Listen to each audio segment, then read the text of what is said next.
Time starts now. ఇది నా గమ్యం, నా టార్గెట్ అయితే కాదండి.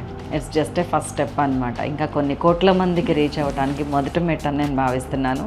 అది 1, 2, 3 బా. నిజంగా ఇది సక్సెస్ నా ఒక్కదానిది కాదండి, మనందరిది. ఇదొక ప్రయాణం.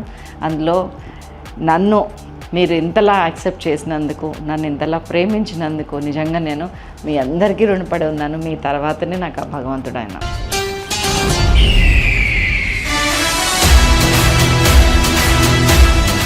నాకు అన్నిటికంటే ద గ్రేట్ అచీవ్మెంట్ అంటే చిరంజీవి గారు ఒక పక్కన, విజయ్ దేవరకొండ గారు ఒక పక్కన నిలబడి స్టేజ్ మీద నచ్చేటప్పుడు శైలజ గారు అని చిరంజీవి గారు అంటే నేను షాక్. ఆ షాక్లోంచి చాలా రోజులు బయటకు రాలేదు అసలు. నేను అదే వైబ్లో ఉండేదాన్ని. పార్టీ లేదా పుష్ప?